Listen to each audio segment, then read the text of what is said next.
Sí, buenas noches, apreciados.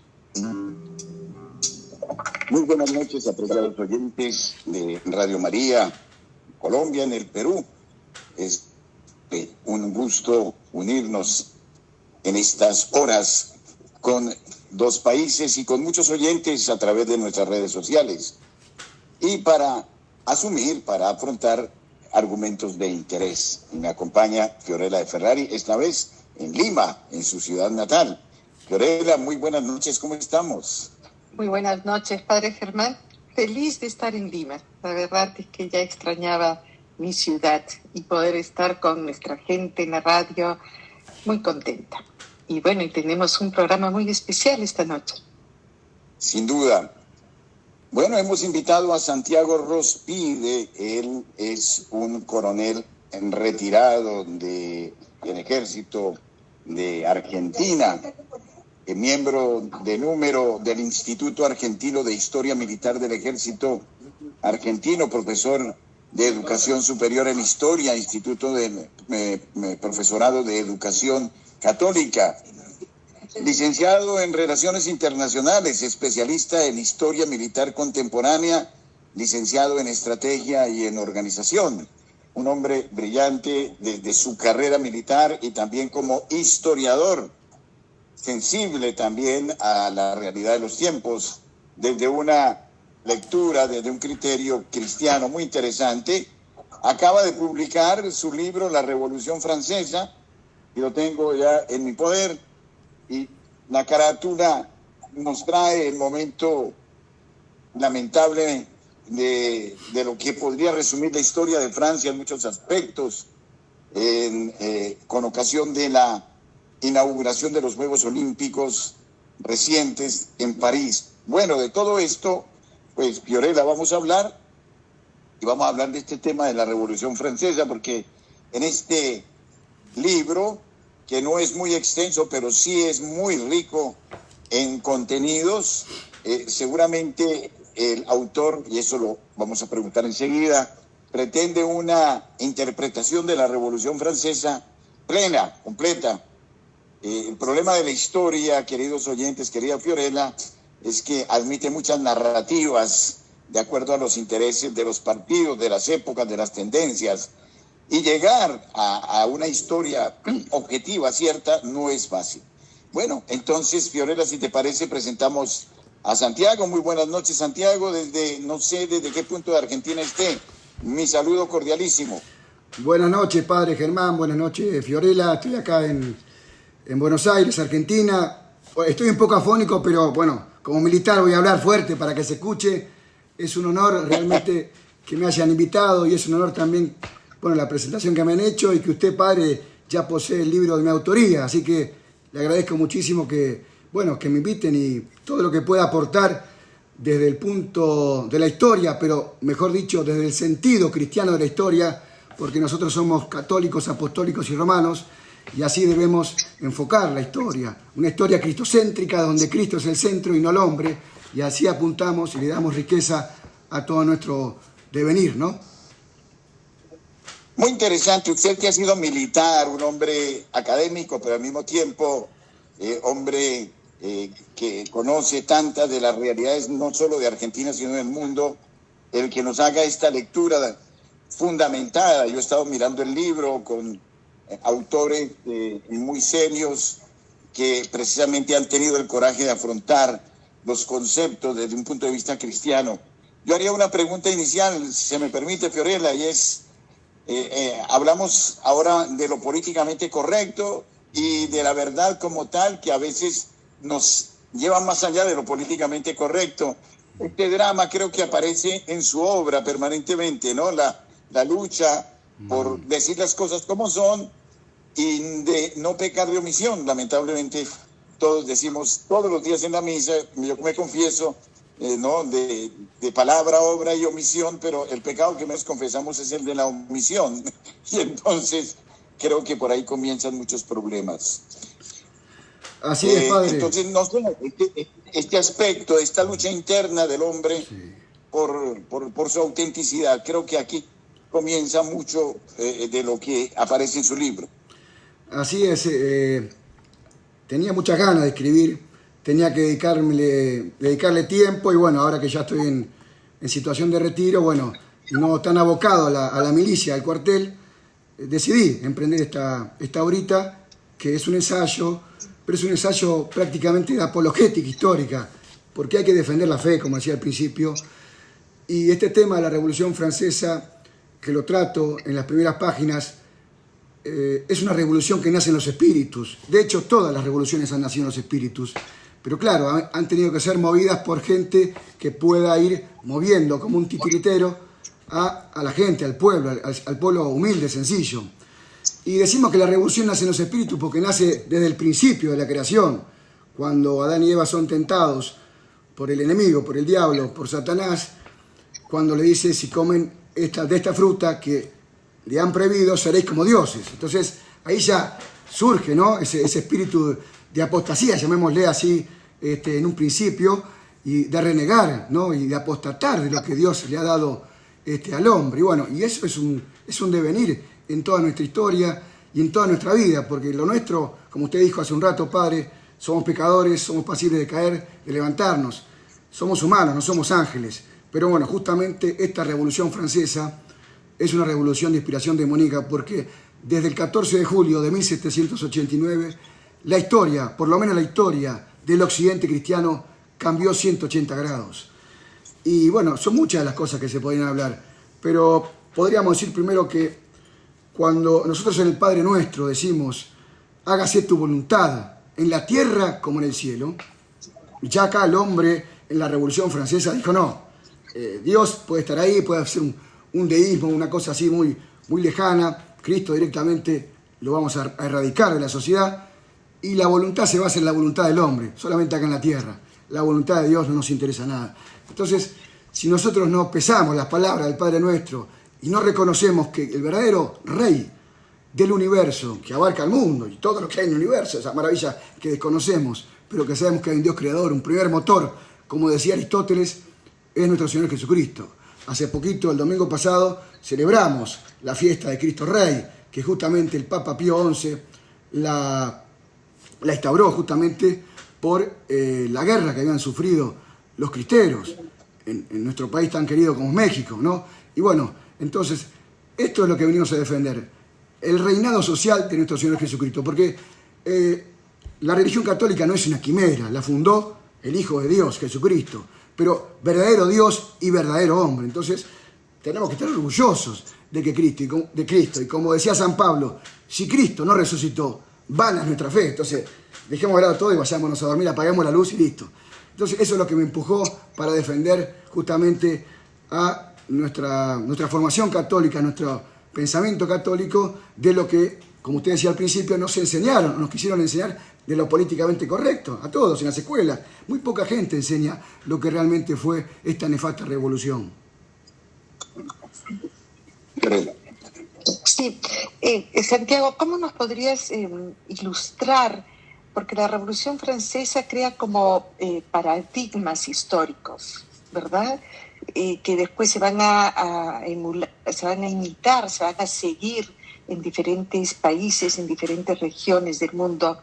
¿Podrías como describir estos hitos, ¿no?, que produce la Revolución Francesa y cómo, y junto con eso, qué fuerza y qué pensamiento ideológico permite que tenga ese poder en otras regiones?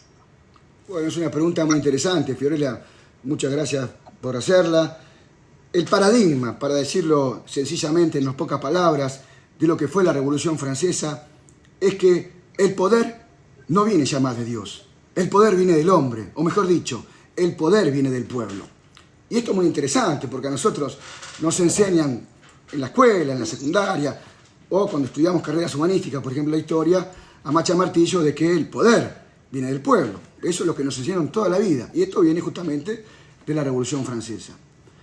Pero, como decía hace unos minutos, cuando el domingo pasado que celebramos la fiesta de Cristo Rey, y en la lectura, creo que era de San Juan, la de este domingo, se hablaba del intercambio de palabras, el diálogo de Poncio Pilato cuando estaba juzgando a nuestro Señor Jesucristo, y le dice: vos sos el rey de los judíos, le dice, pero esto me lo decís vos porque vos lo pensás así o porque te lo dicen otros.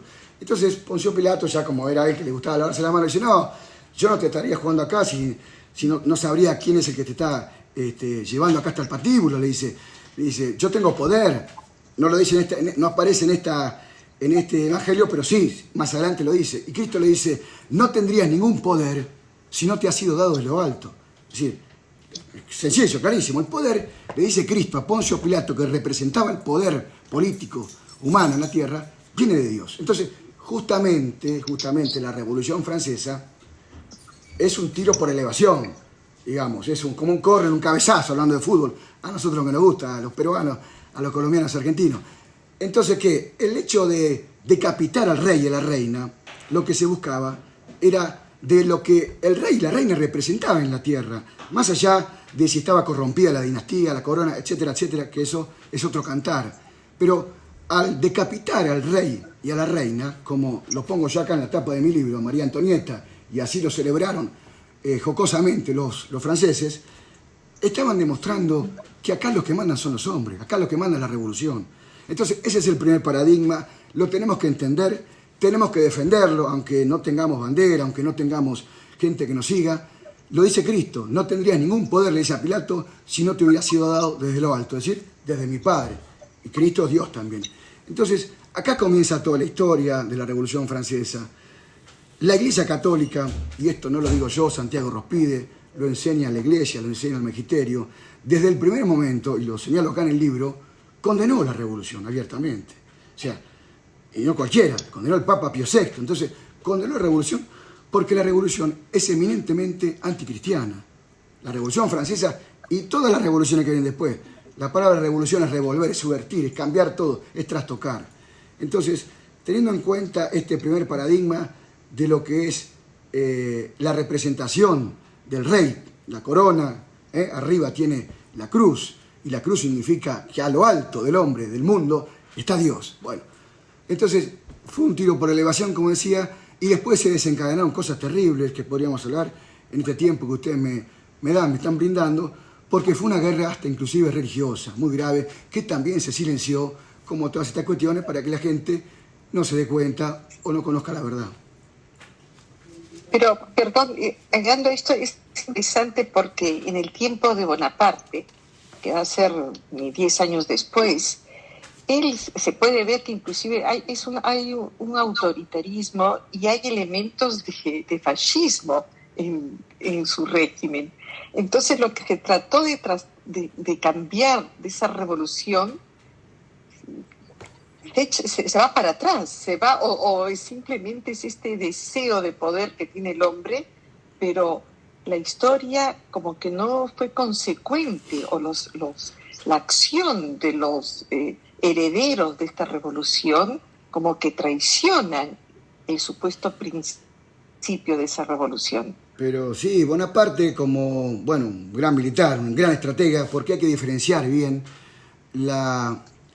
el legado de Napoleón como militar, en la estrategia militar, que es totalmente diferente a su política, que continuó él, si bien un gran demagogo, él quiso negociar con la Iglesia, pero acuérdense que él se coronó, no permitió que el Papa lo coronara, como era tradicionalmente, desde la coronación de Carlomagno, que el Papa le colocaba la corona al rey temporal, que es el poder político y el reino espiritual o el poder espiritual en la Iglesia. Bueno, Napoleón no cambió casi nada su política de lo que venía la Revolución Francesa. De hecho, él exportó la Revolución Francesa al resto de Europa.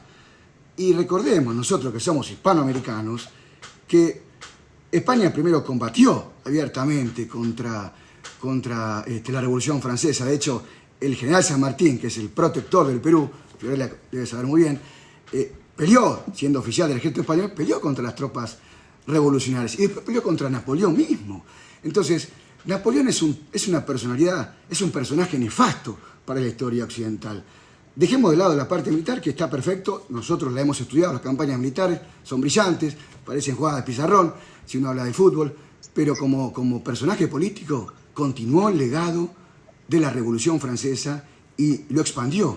Y cuando invadió justamente Napoleón la península ibérica, concretamente España, llegó toda esa podredumbre, hablando en un término poco coloquial o poco académico, a América. Entonces, ¿por qué las independencias? Porque nosotros no queríamos que reinara el espíritu napoleónico. No fue contra el rey que estaba cautivo. La revolución, por lo menos en Argentina, fue hecha contra Francia, fue hecha contra Napoleón y contra la Revolución Francesa. Después se cambiaron nuestros historiadores. Sí. Los que Pero vinieron... todas las primeras revoluciones, todos los primeros procesos de independencia de 1810 fue por esa razón. Pero como decía antes el padre Germán, también esa información no se enseña suficientemente. No, Fiorella, no se enseña porque es políticamente incorrecto. Y aparte hay que decir otra cosa. Yo creo que en Colombia, donde está el padre Germán, o en Perú, donde está Fiorella, hubo un proceso revolucionario, como estamos diciendo, inclusive hubo guerras civiles internas. De hecho, la guerra de independencia fue una guerra civil, y sobre todo el Perú, donde estaba el centro verdadero del poder español. ¿Por qué tenía que ir a Lima, a San Martín? Porque sabía que si Lima caía todo. Pero San Martín quiso negociar justamente con el rey, quiso instaurar un príncipe, el hermano justamente de Fernando VII, como rey en el Perú. Pero fueron los españoles, fíjense, y sobre todo los militares españoles que estaban imbuidos del liberalismo masón, que no quisieron coronar al hermano de Fernando VII como rey del Perú. Entonces, todo eso produjo, bueno, San Martín después tuvo que renunciar al protectorado, etcétera, etcétera. Lo que quiero decir es que estas cosas no se enseñan porque los que triunfaron políticamente en cada una de nuestras naciones hermanas son los herederos también de la Revolución Francesa. Hay que decirlo con la mano en el corazón, pero es la verdad. Y la Iglesia Católica, el magisterio, hasta hace poco, creo que el año pasado, o este año mismo, no recuerdo bien, el dicasterio para la doctrina de la fe nos recordó que la masonería está condenada por la Iglesia y no se puede ser católico y masón a la vez. Entonces, todas estas cosas que son pequeños pinceladas, destellos de luz, hay que saberlo reconocer. Después, si no se enseñan, si no se dicen o no se repiten, es otra cosa. Pero la revolución es anticristiana y, por ejemplo, en Argentina, hasta el año 1852, los gobiernos eran gobiernos que reconocían a Cristo, que reconocían a Dios como el rey de la sociedad, pero después vinieron gobiernos liberales, masónicos, y empezaron a perseguir a la Iglesia, y trajeron la ley de enseñanza laica, y desterraron a Cristo de las escuelas. Entonces, hay muchas cosas que hay que decir, pero hay que decir con la verdad. Así como el Papa nos pide parresía, decimos la verdad, y hay que decir, el liberalismo y el marxismo, no lo digo yo, lo dice la Iglesia, están condenados por la Iglesia Católica. ¿Por qué? Porque no reconocen a Dios como rey de la sociedad, y punto. Tan cierto es esto que hay otro coronel muy famoso, se me escapa el nombre en este momento, en España, que es, a lo mejor lo recuerda usted, que acaba de escribir también un libro en el que muestra cómo los intereses políticos del momento en España quieren borrar la gloriosa historia de España y no quieren que se narre en los colegios la historia gloriosa de España. Por ejemplo, la batalla de Lepanto la ignoran absolutamente los comunistas y muchas otras gestas que marcaron no solo la suerte de España, sino de la Filipina, como también de nuestros pueblos de América Latina. Pero yo vuelvo al libro. Este libro como que me confirma a mí un pensamiento, porque en uno de sus capítulos habla de la revolución como fraguada por las logias masónicas. Quiere decir que detrás de este escenario de la historia de los tiempos ha habido siempre un deep state, podríamos decir, un gobierno secreto que movió al capitalismo y después movió al comunismo y que está detrás, y que la misma Revolución Francesa se fue gestando, no fue una cosa inmediata, y pues, se aprovecharon de los campesinos, se aprovecharon de una cantidad de cosas para finalmente llevar a esta acción totalmente ateizante de Francia. ¿Cuál es su punto de vista y qué piensa usted? ¿Cómo se fue fraguando esta situación anterior a la Revolución Francesa? Bueno, es otra pregunta muy importante que está tratada también en este opúsculo. Justamente, como hablábamos al principio de la Revolución, primero nacen los espíritus, pero para empujar. Lo que primero se pudrió fue la cabeza, en Francia. Desde la corona, que tampoco era una corona sacrosanta, tenía sus cosas, tenía sus problemas, tenía sus mundanidades. También estaba corrompido la nobleza, que va de la mano de la corona, y gran parte del alto clero. Y a eso le sumamos las Fuerzas Armadas. Pero entonces, eso estaba todo movido por la masonería, como hablábamos hace un rato. La masonería fue influyendo, fue metiéndose en cada uno de estos estamentos, pero claro, el pueblo, imaginémonos que en aquella época no existía internet, no existía nada, lo somos el correo. El pueblo, y la mayoría del pueblo, no tenía educación formal. Entonces, se dejaba llevar por lo que le decían, por lo que le decían los señores feudales, por lo que le decía la gente un poco más leída, más ilustrada. Entonces, los filósofos, y acá entramos en la médula de lo que es la masonería, los filósofos que no eran filósofos, eran sociólogos, como hoy en día abundan en muchos lados, sobre todo escriben en los diarios, sacan un montón de obras literarias. No eran filósofos porque no tenían la metafísica, no tenían el sentido trascendente de la vida. Eran hombres que por eso escribieron enciclopedias, por eso empezaron a inundar, y discúlpenme el término, de porquerías, para que la sociedad se fuera poniendo un poquito más sensual, digamos, con términos modernos. Pero había que corromper al pueblo sano, había que infiltrar o meter en la cabeza del pueblo sencillo, del pueblo sano, que era culto, porque tenía cultura, porque cultura viene de cultivo, sabía lo que estaba bien, sabía lo que estaba mal, porque se lo habían enseñado sus ancestros. Entonces, ¿cómo hicieron para corromperlo? Y bueno, hay un montón de cosas, pero principalmente a través de obras teatrales, de cosas que les llamaron la atención, donde se hacían representaciones mundanas y blasfemas de la iglesia, del clero, o de lo que hacía, por ejemplo, la nobleza o la dinastía, la monarquía en sus cosas. Entonces la gente veía eso y me decía, ¿pero cómo? Y se enteraba de algunas cosas. Y después metieron panfletos, metieron libelos. Eran realmente dibujos pornográficos, porque ellos no sabían leer. Y entonces mostraban cosas impúdicas, obscenas, donde también trataban de tergiversar y de ensuciar a esto que, si bien, como en todos lados, siempre puede haber cosas, pero lo agrandaban y hacían que el pueblo se enfureciera. Y todo eso fue desencadenando.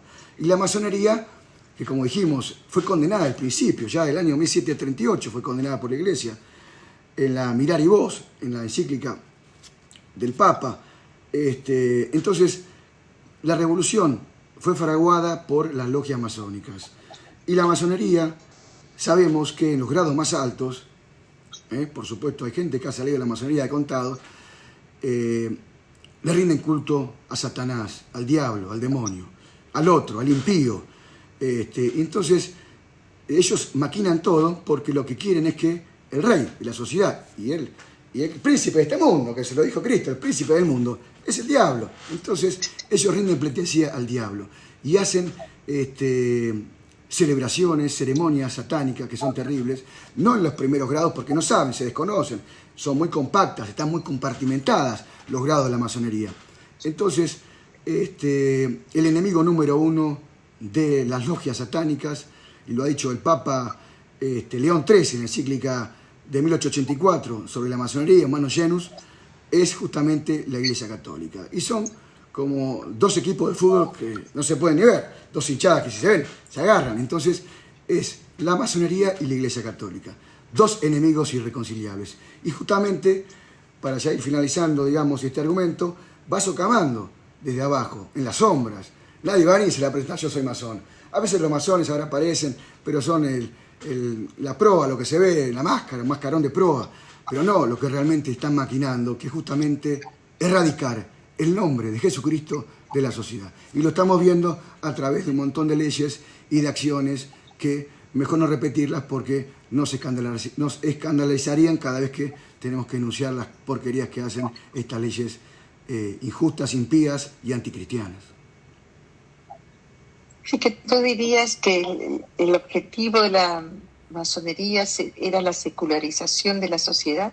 Justamente, Fiorella, es uno de los objetivos. El primer objetivo, el primer propósito, la finalidad última es erradicar la civilización católica, que ya la gente, por ejemplo, la secularización tiene que ver con lo que hablaba hace un rato, que pasó en mi país en 1884, con la ley de enseñanza laica.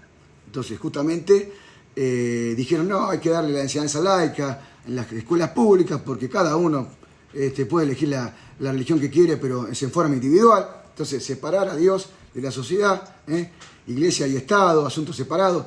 No. El Estado tiene que reconocer la religiosidad de Cristo. Y fue así durante casi 20 siglos, hasta la Revolución Francesa.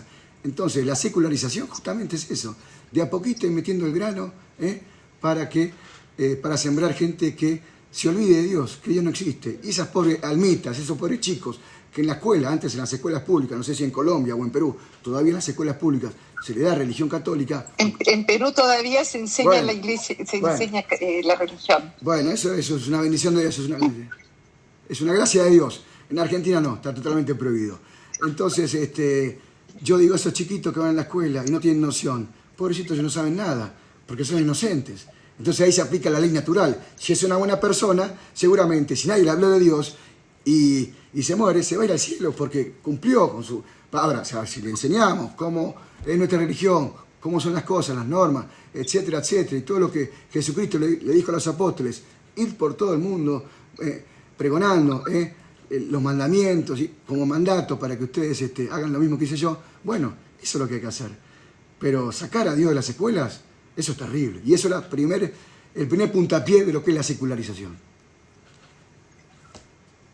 Podríamos decir que para hacer una lectura de la historia, tendríamos que tener en cuenta que la historia, que el tiempo no puede desvincularse del anhelo de lo eterno.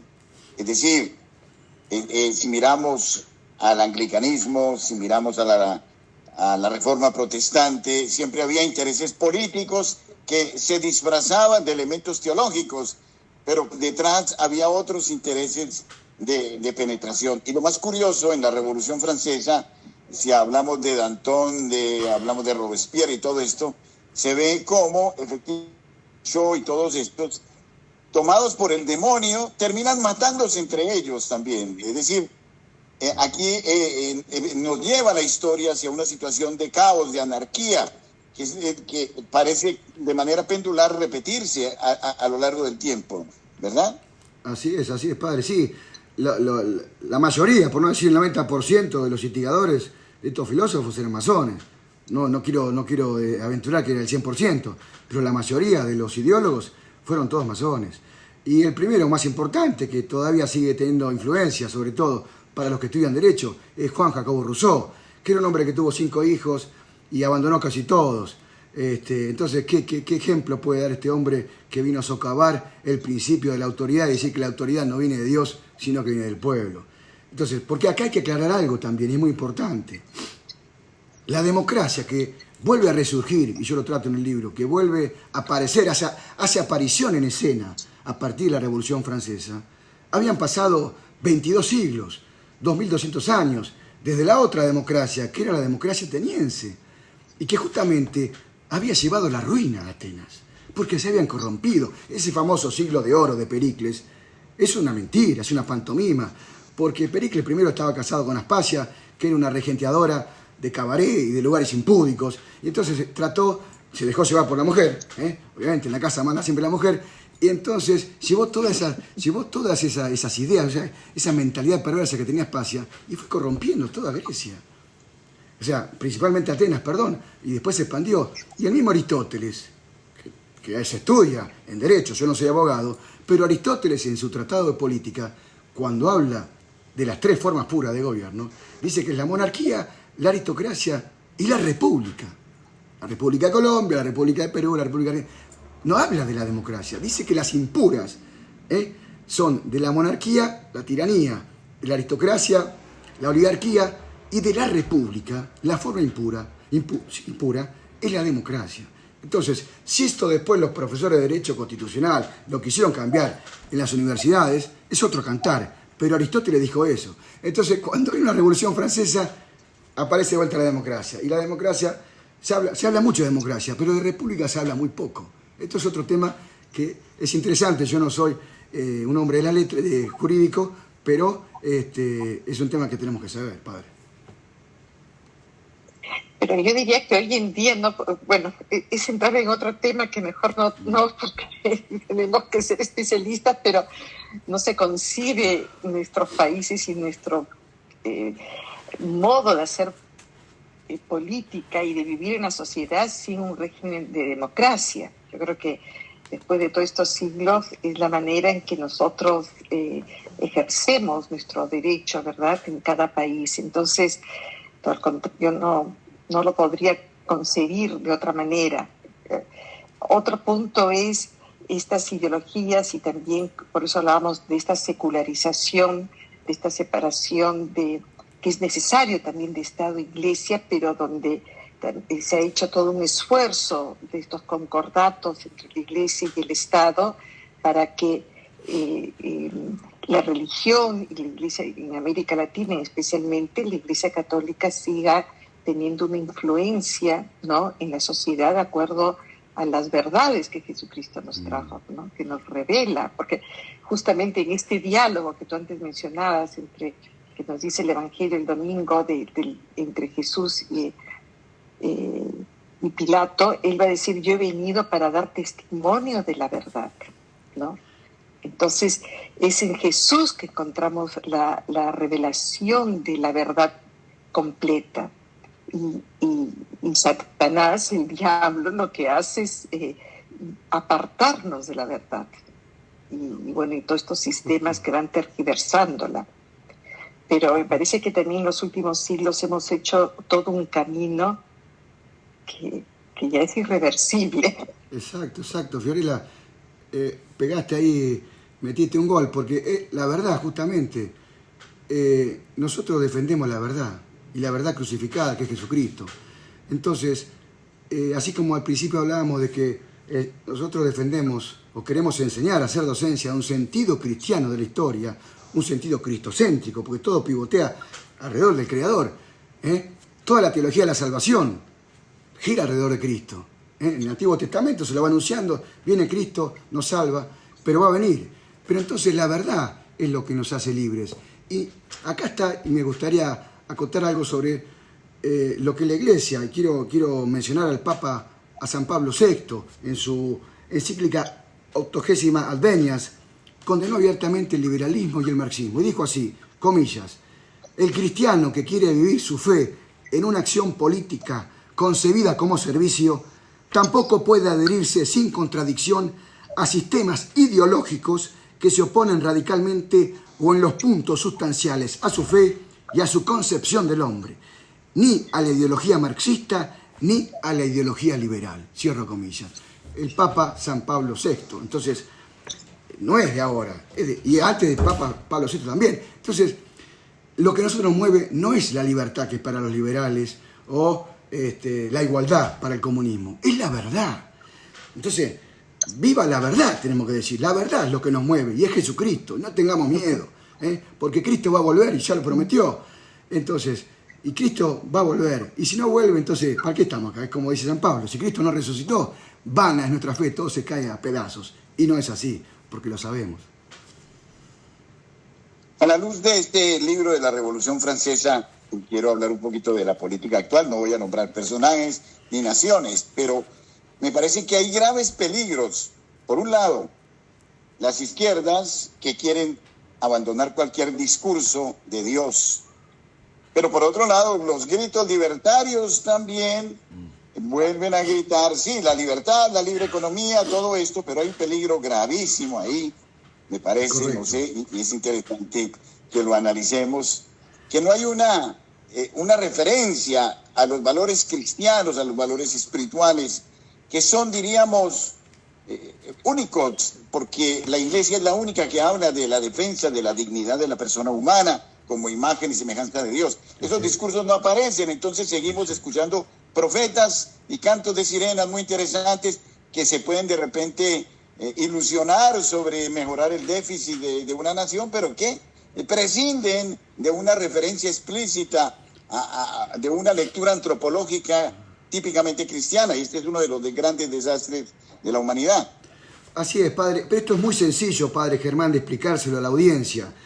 Usted hizo mención a dos sistemas políticos, el marxismo en cualquiera de sus variantes, puede ser más moderado, más exaltado, que se vote, que no se vote, o que sea un totalitarismo total, o el liberalismo, que son los dos regímenes que hoy en día perviven en Occidente, ¿no?, a partir de la Segunda Guerra Mundial. Pero, ¿qué pasa? En el marxismo o en cualquiera de los socialismos, el Estado está centralizado prácticamente y la Iglesia no existe, cuando no es perseguida. Y en el liberalismo está el Estado y la Iglesia separados, pero si los veríamos nosotros como un círculo, están separados, pero el Estado está arriba de la Iglesia. O sea que primero está el poder del pueblo y después está Dios.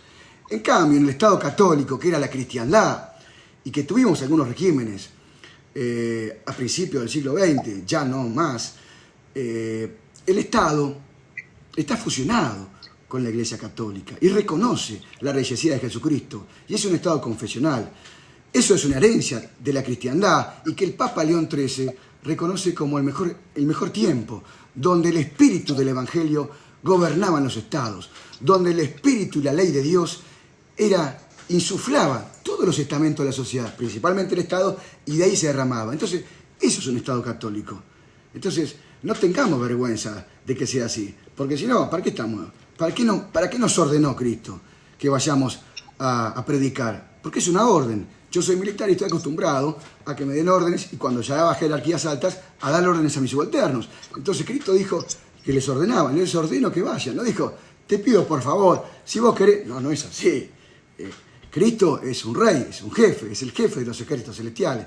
Entonces, no tengamos vergüenza. Creo que lo decía el padre Lorin, o no me acuerdo quién lo decía, o un sacerdote español. Decía, así como nuestros enemigos tienen ardor de ir a profesar su fe, hagamos lo mismo nosotros, imitémoslo, no tengamos vergüenza. Entonces, eso es lo que está pasando en nuestra sociedad. Entonces, si lo que tiene preeminencia es la verdad, está perfecto, la verdad es Cristo. Ahora, si tiene preeminencia la libertad o la igualdad, no. Ya sabemos que la Iglesia eso no, porque lo deja a Cristo, a la Iglesia y a todo lo que enseñaron nuestros santos y héroes para hacer una sociedad que nos lleve al cielo y no que nos lleve con el otro, con el impío, el malvado o el demonio. ¿Está? Es así. Un poco. Y sigue, padre Germán. No, tú sigue. No, Sócrates ya también en sus obras dice, quien quiere defender la verdad, inevitablemente tendrá que sufrir la persecución y el martirio. Ya hablaba, ¿no? Sócrates, y así lo proclama Platón. Y creo que también en la Iglesia ha habido grandes mártires desde los comienzos de la Iglesia en la defensa de la verdad. Por lo que dice su libro, aquí denuncia algo.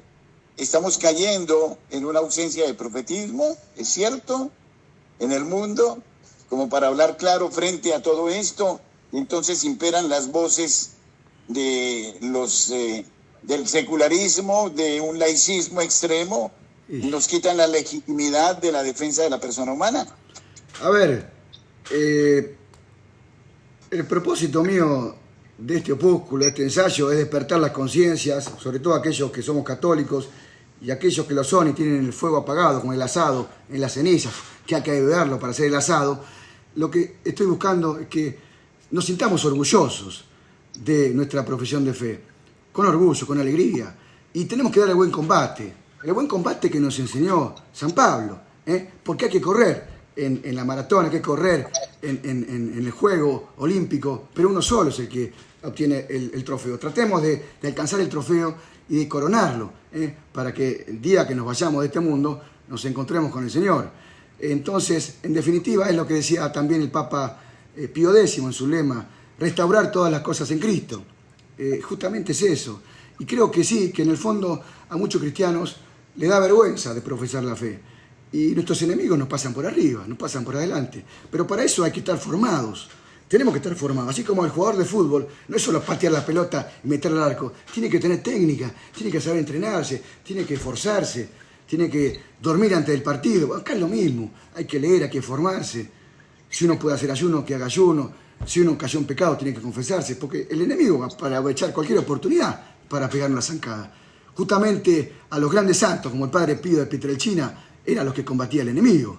Pero claro, el padre Pío le ganó todas las batallas, como decía. Ninguna se la pudo ganar. Le dobló el brazo el diablo. Bueno, esperemos que no seamos tentados por el enemigo, porque no tenemos la fuerza del padre Pío. Pero quiero decir, estemos entrenados, padre, porque esto es una batalla. Y comenzó en el principio de los tiempos, ¿no? Pero como tú dices, Santiago, es muy importante la información. Y tristemente los grandes medios de comunicación en general, toda la literatura está dirigida, ¿no?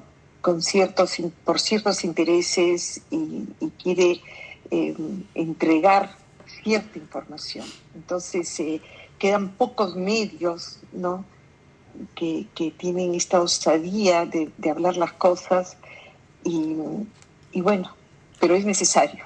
Eso hay que seguir. Yo quisiera retomar, Santiago, porque los minutos corren, que están en la portada de tu libro, que es el ícono de los Juegos Olímpicos de París, ¿no?, de la inauguración del 2024, con esta imagen que se presenta como una alegoría de la última cena de Jesús, y que Macron va a decir que va a expresar: esto es Francia. Me gustaría que con este ícono tú hicieras como una síntesis, ¿no?, de lo que estás planteando, de lo que es la Revolución Francesa y este 2024 con la inauguración de los Juegos Olímpicos. Sí, es muy triste lo que ha sucedido en la inauguración de los Juegos Olímpicos. Es muy triste que un jefe de Estado, sobre todo Francia, que todavía sigue gravitando en los asuntos internacionales, en la geopolítica, etcétera, etcétera, haya dicho que se sentía orgulloso de cómo se había hecho la inauguración, por supuesto, con todo jolgorio, sin ningún atisbo de un pedido de disculpas por lo que había pasado. No, él sabía todo seguramente, habrá visto las prácticas, como se hacen este tipo de eventos multitudinarios. Pero nos da tristeza sobre todo porque Francia es la primogénita de la Iglesia. Y justamente Francia le ha dado a la Iglesia Católica innumerable cantidad, no solo de santos y de santas como Juana de Arco, etcétera, etcétera, sino también reyes santos como San Luis. Entonces, lo que ha hecho, ha caído en una apostasía total desde la Revolución Francesa. Pero se ve que sigue existiendo esto, y esto que decía Macron, esto Francia, y están orgullosos de eso. Fíjense lo que han hecho, que es la primera nación de Occidente que ha llevado como rango constitucional el derecho a matar a sus hijos en los vientres maternos. Es una locura. Entonces, todas estas cosas que claman al cielo y que ya mismo le había dicho Lucía de Fátima, recordemos, los tres pastorcitos, Lucía que murió hace poco y los dos primitos que ya son santos, hace poco estuvimos en Fátima recorriendo, le dijo al cardenal, creo que Carlo Cafara, le dijo: la última batalla, la Virgen me lo dijo, en las locuciones privadas que tenía ella con la Virgen, no las públicas, la Virgen me ha dicho que la última batalla que se va a dar es entre la familia y el diablo. El diablo está enfurecido porque quiere destruir la familia católica.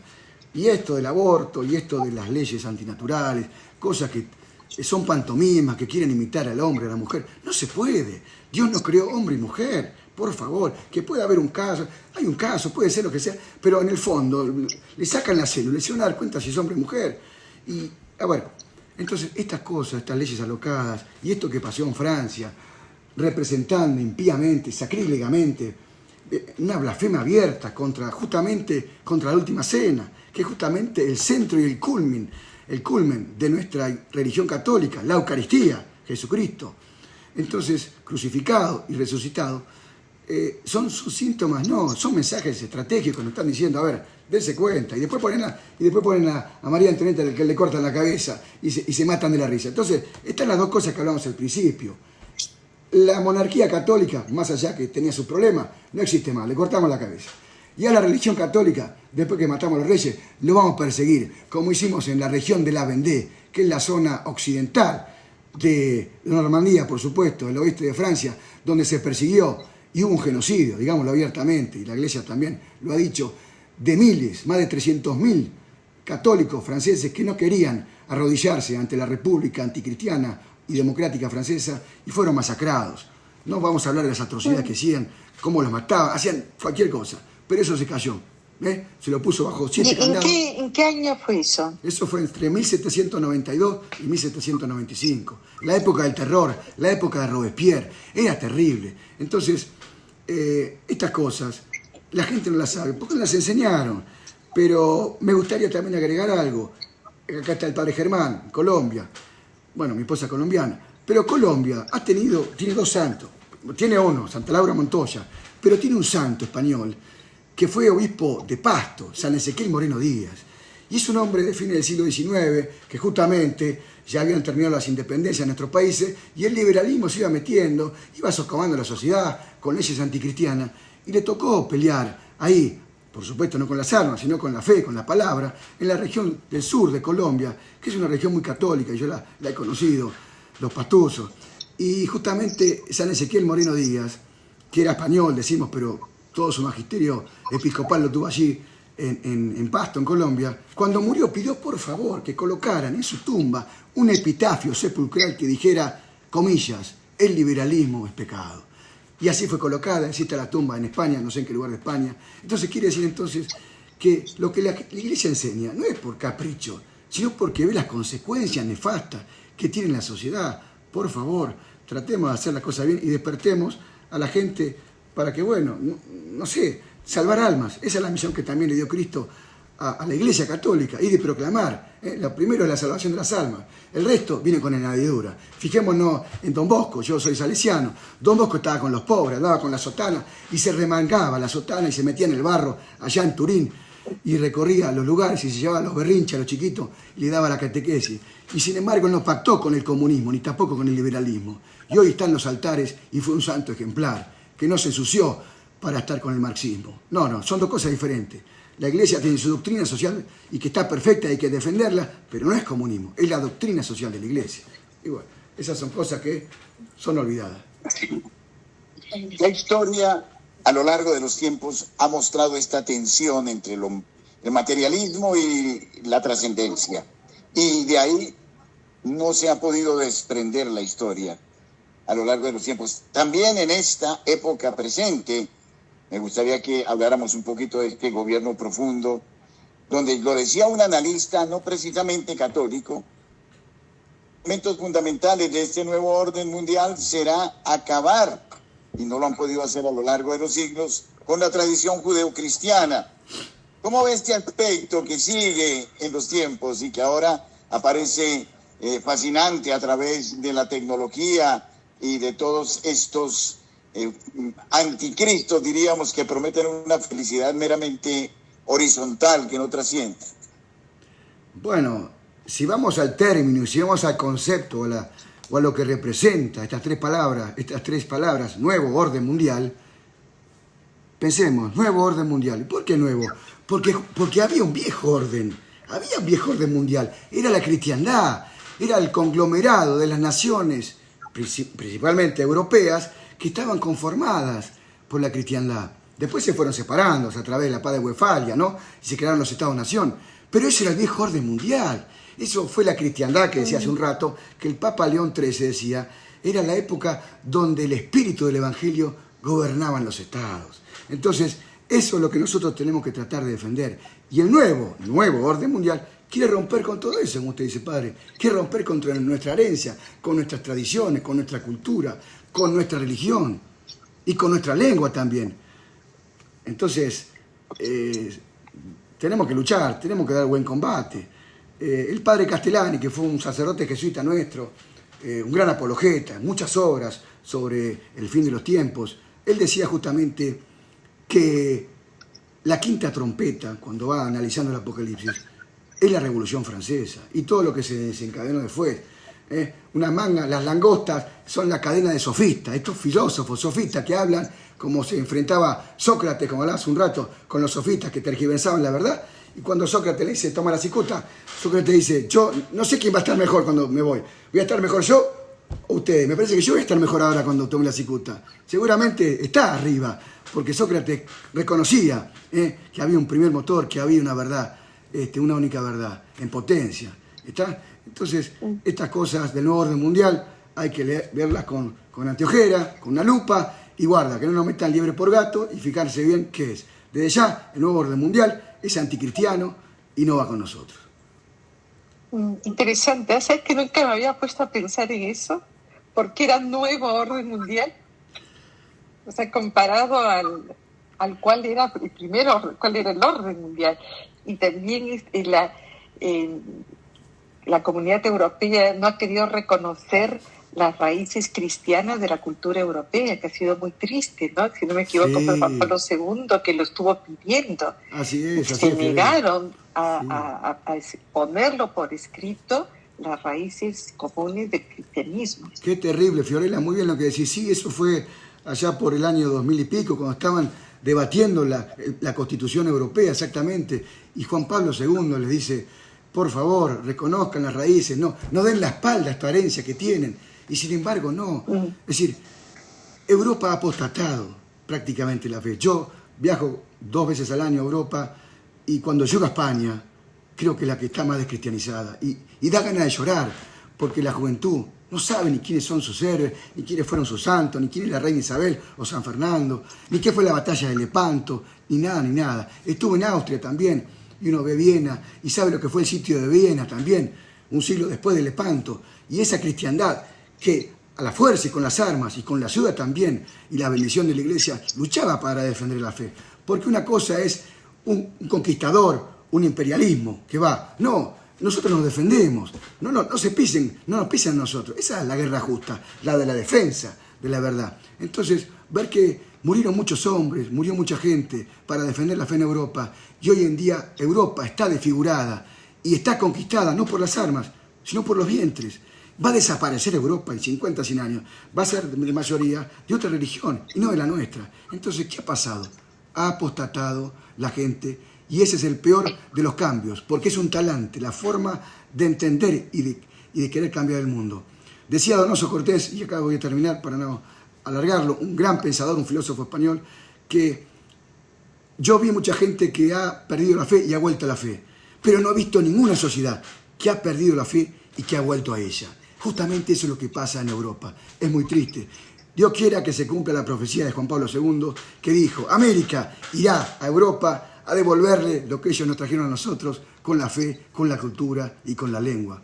Ojalá se pueda cumplir eso y podamos llevar allá la fe de Cristo y la luz a los hombres que nos trajeron la fe, ¿no? España principalmente para nosotros. Ciertamente, Padre Germán, sí. Sigue. Sí, porque estamos... Sí, bueno, yo advierto que estamos capitulando, lamentablemente. Que dijéramos, y voy a ser franco, hasta Benedicto XVI hubo una lucha contracultural, contracorriente, y ahora estamos mendigándole a estas ideologías que nos den un lugar en la historia detrás de un falso irenismo que nos está llevando al desastre, en fin, todo esto. Pero ante todo, yo quiero agradecer a Santiago. Hemos tenido una noche para mí muy emotiva, Fiorella, de sentir a un laico que tiene un amplio conocimiento desde el punto de vista histórico y que desde su disciplina de militar, y creo que todos recibimos ese carácter en el sacramento de la confirmación de ser soldados de Cristo, tenemos que defender la verdad. Y la verdad de Cristo es la verdad del hombre y es la única capaz de darle significado a la historia y a la humanidad. De lo contrario, el fin justifica los medios, el hombre es un código de barras, un algoritmo del que se puede hacer lo que nos venga en gana, y de hecho lo están haciendo de la manera más descarada. De modo que, Santiago, muchísimas gracias. Ojalá, dado que tiene esposa colombiana, que fue secretaria por mucho tiempo de otro hombre que batalló por mucho tiempo, el doctor José Galán, esperamos verlo muy pronto en Colombia para seguir de la manera más amena hablando de estos temas. Muchas gracias. Y Santiago también ha escrito un libro sobre San Martín. Sí, acá está, sí. San Martín, que prácticamente su misión política fue en el Perú. Y bueno, sí, la verdad que lo quieren mucho los peruanos. Yo he trabajado con militares peruanos. Sí, así que yo les agradezco a Padre Germán, Fiorella, por esta oportunidad que me dieron, de hablar acá. Y bueno, yo estoy a disposición, por lo que quieran, y estoy muy contento. Bueno, creo que pudimos hablar muy distendidamente, ¿no?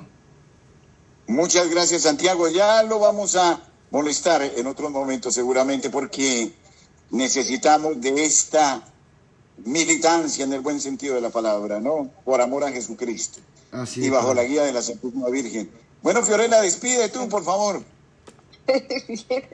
Bueno, muchísimas gracias, Santiago. Padre Germán, hemos pasado una velada realmente muy interesante. He aprendido de Santiago. Gracias, queridos oyentes, por acompañarnos este martes, y esperamos el próximo martes estar nuevamente con ustedes con otro tema y otro invitado. Muy buenas noches.